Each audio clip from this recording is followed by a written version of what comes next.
ما حراك بهذا أن يكبر قدرك عند الله. தொழுகையில் தவறு செய்துவிட்டால் செய்ய வேண்டிய மறதிக்கான சஜ்தா சஹூ. தொழக்கூடியவர்கள் தனது தொழுகையில் ஏற்படும் தவறுகளை அல்லது குறைகளை நிறைவு செய்ய 2 சஜ்தா செய்ய வேண்டும். இதற்கு சஜ்தா சஹூ எனப்படும். நபி ஸல்லல்லாஹு அலைஹி வஸல்லம் அவர்களுக்கு கூட தொழுகையில் மறதியின் காரணமாக தவறு செய்துள்ளார்கள். அவர்களின் இந்த தவறு நமக்கு பெரும் அருட்கோட்டையாக அமைந்தது. அந்த தவறு ஏற்பட்டால் என்ன செய்ய வேண்டும் என்கிற வழிமுறைகளும் நமக்கு தெரிந்து கொள்ள முடிந்தது. மனிதன் பொதுவாக பலகீனமானவன். இதனால் ஷைத்தான் எளிதாக நம்முடைய உள்ளத்தில் தேவையில்லாத சிந்தனைகளை ஏற்படுத்தி விடுகின்றான். நபி ஸல்லல்லாஹு அலைஹி வஸல்லம் அவர்கள் கூறினார்கள், உங்களில் ஒருவர் தொழும்பொழுது ஷைத்தான் அவரிடம் வந்து எத்தனை தொழுதார் என்பதை அறியாத அளவிற்கு அவருக்கு குழப்பத்தை ஏற்படுத்துகின்றான். இந்த நிலையை ஒருவர் அடைந்தால் உட்கார்ந்த நிலையில் 2 சஜ்தாக்கள் செய்யட்டும். நூல் திர்மிதி 363. இதன் காரணமாக நாம் தொழுகையில் கூட்டியோ அல்லது குறைந்தோ தொழுது விடுகிறோம் அல்லது வேறு ஏதேனும் தவறு செய்து விடுகிறோம். இதனால் தான் அல்லாஹ் நமக்கு இந்த குறைகளை சரி செய்ய பரிகாரமாக 2 சஜ்தாக்கள் செய்ய சொல்லியுள்ளான்.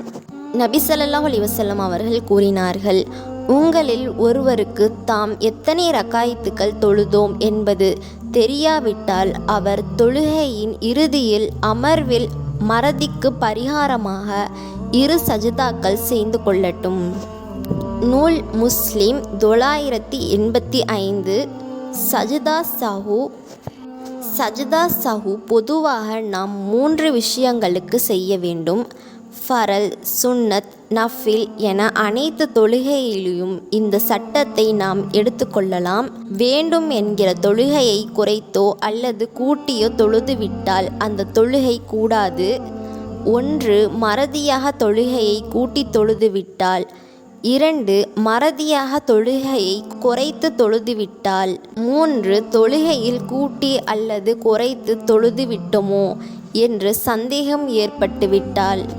மறதியாக தொழுகையை கூட்டி தொழுதுவிட்டால் நாம் மறதியாக தொழுகையில் ஏதேனும் ஒரு செயலை அதிகமாக்கி விடுதல். உதாரணமாக தொழுகையில் உட்கார வேண்டிய இடத்தில் நின்று விடுதல் அல்லது நிற்க வேண்டிய இடத்தில் அமர்ந்து விடுதல், ருக்கு அல்லது சஜ்தாவோ அதிகமாக்கி விடுதல் ஆகிய செயலில் நாம் ஏதேனும் ஒன்றை செய்துவிட்டால் நாம் சஜ்தா சஹூ செய்ய வேண்டும். அதாவது கடைசி அத்தஹியாத் இருப்பில் அமர்ந்த பிறகு அத்தஹியாத் மற்றும் சலவாத் மற்றும் துஆ ஓதிய பிறகு நாம் சலாம் கொடுப்பதற்கு முன்னால் தக்பீர் அல்லாஹு அக்பர் என்று கூறி 2 சஜ்தாக்கள் செய்ய வேண்டும். சஜ்தா சஹூ செய்யும் போது துஆ அல்லது வேறு எந்த குறிப்பிட்ட திக்ரும் ஓத வேண்டியது கிடையாது. பொதுவாக நாம் சஜ்தாவில் ஓதும் திக்ரை ஓதிக்கொண்டால் போதுமானது. பொதுவாக நாம் சஜ்தா செய்வது போன்று தக்பீர் கூறி 2 சஜ்தாக்கள் செய்ய வேண்டும். பின்பு வழமையாக செய்வது போன்று 2 சலாம் கொடுத்து தொழுகையை முடிக்க வேண்டும். அப்துல்லா பின் புஹைனா ரலி அவர்கள் கூறியதாவது, அல்லாஹ்வின் தூதர் ஸல்லல்லாஹு அலைஹி வஸல்லம் அவர்கள் 4 ரக்காயத்துக்கள் கொண்ட ஒரு தொழுகையில் தொழுதுவிட்டு முடித்த பின்பு முதலாம் அத்தஹியாத்து இருப்பில் அமராமல் 3வது ரக்காயத்துக்காக எழுந்துவிட்டார்கள். எனவே அவர்களோடு மக்களும் எழுந்துவிட்டன. தொழுகை முடியும் தருவாயில் நாங்கள் அல்லாஹ்வின் தூதர் ஸல்லல்லாஹு அலைஹி வஸல்லம் அவர்கள் சலாம் கொடுப்பதை எதிர்பார்த்திருந்தபோது அந்த அமர்விலேயே சலாம் கொடுப்பதற்கு முன் தக்பீர் கூறி மறதிக்கு பரிகாரமாக 2 சஜ்தாக்கள் செய்துவிட்டு பிறகு சலாம் கொடுத்தார்கள்.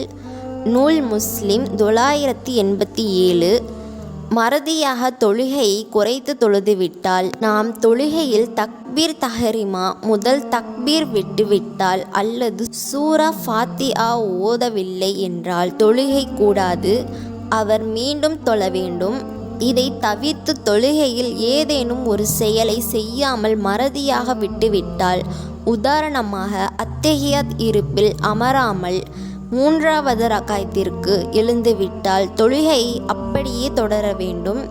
சிறிது எழும்பொழுது தவறு செய்கின்றோம் என்று நினைவுக்கு வந்துவிட்டால் மீண்டும் அமர்ந்து விட வேண்டும். முழுமையாக எழுந்துவிட்டால் தொழுகையை அப்படியே தொடர வேண்டும். கடைசி அத்தஹியாத் இருப்பில் அமர்ந்த பிறகு அத்தஹியாத் மற்றும் ஸலவாத் மற்றும் துவா ஓதிய பிறகு நாம் சலாம் கொடுப்பதற்கு முன்னால் தக்பீர் அல்லாஹு அக்பர் என்று கூறி 2 சஜ்தாக்கள் செய்ய வேண்டும். பின்பு வழமையாக செய்வது போன்று 2 சலாம் கொடுத்து தொழுகையை முடிக்க வேண்டும். அபூ ஹுரைரா ரலியல்லாஹு அன்ஹு அவர்கள் அறிவிக்கின்றார்கள், நபி ஸல்லல்லாஹு அலைஹி வஸல்லம் அவர்கள் மாலை நேர தொழுகைகளில் ஒரு தொழுகையை 2 ரக்காயத்துகளாக எங்களுக்கு தொழுது சலாம் கொடுத்து விட்டார்கள். பின்பு ஒரு இடத்தில் அமர்ந்து கொண்டார்கள். ஒரு மனிதர் மட்டும் சென்று நபி ஸல்லல்லாஹு அலைஹி வஸல்லம் அவர்களிடம் தொழுகை குறைக்கப்பட்டு விட்டதா அல்லது தாங்கள் மறந்து விட்டீர்களா என்று கேட்டார். குறைக்கப்படவும் இல்லை, நான் மறக்கவும் இல்லை என்று கூறிவிட்டு சுற்றியிருந்த சஹாபாக்களிடம் இதை பற்றி கேட்டார்கள். சஹாபாக்கள் ஆம் என்று கூற நபி ஸல்லல்லாஹு அலைஹி வஸல்லம் அவர்கள் தொழுமிடத்திற்கு சென்று விடுபட்டதை தொழுது சலாம் கொடுத்தார்கள். பிறகு தக்பீர் கூறி தொழுகையில் செய்யும் சஜ்தாவை போல் செய்து பின்பு தலையை உயர்த்தி தக்பீர் கூறினார்கள். பிறகு தக்பீர் கூறி தொழுகையில் செய்யும் சஜ்தாவை போல் செய்து சலாம் கொடுத்தார்கள். நூல் புகாரி 482. தொழுகையில் கூட்டிவிட்டோமோ அல்லது குறைத்து விட்டோமோ என்ற சந்தேகம் எழுந்தால் நாம் தொழுகையின் போது ஏற்படும் வீணான சிந்தனையின் காரணமாக எவ்வளவு ரக்காய் தொழுதோம் என்று மறந்து விடுவோம். நாம் 2 ரக்காய் தொழுதோமோ அல்லது 3 ரக்காய் தொழுதோமோ என்று சந்தேகம் வந்தால் நாம் குறைவானவற்றையே கணக்கில் கொள்ள வேண்டும். அதாவது 2 ரக்காய்த்தான் தொழுது உள்ளோம் என்று நாம் குறைவான எண்ணிக்கையில் கணக்கிட காரணம் அதுதான் உறுதி செய்யப்பட்டதாகும். நாம் உறுதியாக எவ்வளவு ரக்காய் தொழுது உள்ளோம் என்று உள்ளத்தில் உறுதி வைத்துவிட்டு தொழுகையை தொடர வேண்டும்.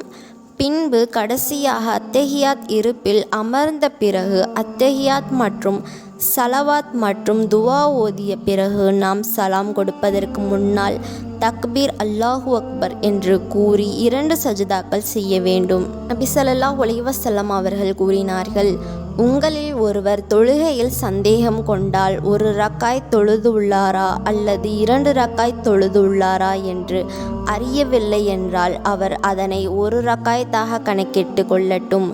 2ஆ 3ஆ என்று அறியவில்லை என்றால் அவர் 2 ரக்காய் கணக்கிட்டு கொள்ளட்டும். நூல் இப்னு மாஜா 1609. தொழுகை முடித்த பின்பு தவறு செய்து விட்டோம் என்று ஞாபகம் வந்தால் நாம் சில நேரங்களில் தொழுகையில் தவறு செய்து விடுவோம், ஆனால் அதை நாம் உணர மாட்டோம். தொழுது முடித்த பின்பே நமக்கு ஞாபகம் வரும் நாம் தொழுகையில் தவறு செய்து விட்டோம் என்று. இவ்வாறு நாம் தொழுது சலாம் கொடுத்தவுடன் நம்முடைய நினைவுக்கு தொழுகையில் ஏதோ ஒரு தவறு செய்து விட்டோம் என்று நினைவுக்கு வந்தால் அது 1 ரக்காயத்தை விட்டதாகவே கருதப்படும். தொழுகை முடிந்து அதிகமான இடைவெளி இல்லாமல் இருந்தால் மற்றும் உடன் இருந்தால் 1 ரக்காயத்தை மட்டும் தொழுது கொள்ள வேண்டும். 1 ரக்காயத்தை தொழுது சலாம் கொடுப்பதற்கு முன்பு தக்பீர் அல்லாஹு அக்பர் என்று கூறி 2 சஜ்தாக்கள் செய்ய வேண்டும். பின்பு நாம் வழமையாக சலாம் கொடுப்பது போன்று 2 சலாம் கொடுத்து கொள்ள வேண்டும். ஆனால் தொழுது முடித்து நீண்ட நேரம் ஆன பின்பு அல்லது ஒழு முறிந்துவிட்டால் அவர் மீண்டும் அந்த தொழுகையை புதியதாகத்தான் தொழ வேண்டும். நூல் புகாரி 482.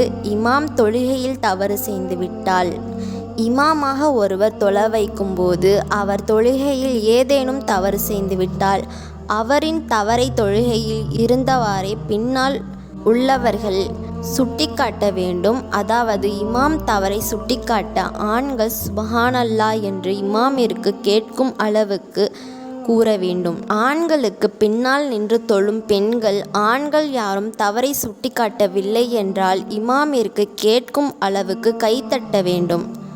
நூல் முஸ்லிம் 723.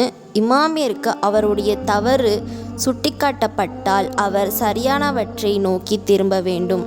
குறிப்பு: மதஹப் சட்டங்களில் ஒரு சலாம் கொடுத்துவிட்டு 2 சஜ்தா செய்ய வேண்டும் என்று கூறுகின்றார்கள். ஆனால் இவ்வாறு செய்ய அல் குர்ஆனிலோ சஹீஹான ஹதீஸ்களோ ஆதாரம் கிடையாது. ஏன் நபி ஸல்லல்லாஹு அலைஹி வஸல்லம் இவ்வாறு செய்தார்கள் அல்லது பிறரை இவ்வாறு செய்ய சொன்னார்கள் என்று எந்த செய்தியும் கிடையாது. இந்த வீடியோ உங்களுக்கு பயனுள்ளதாக இருந்ததுன்னா இன்ஷா அல்லாஹ் இந்த ஒரு வீடியோவுக்கு லைக் பண்ணுங்கள். மறக்காமல் சப்ஸ்கிரைப் பண்ணிக்கோங்க. அஸ்ஸலாமு அலைக்கும் வரஹ்மத்துல்லாஹி வபரகாத்துஹு.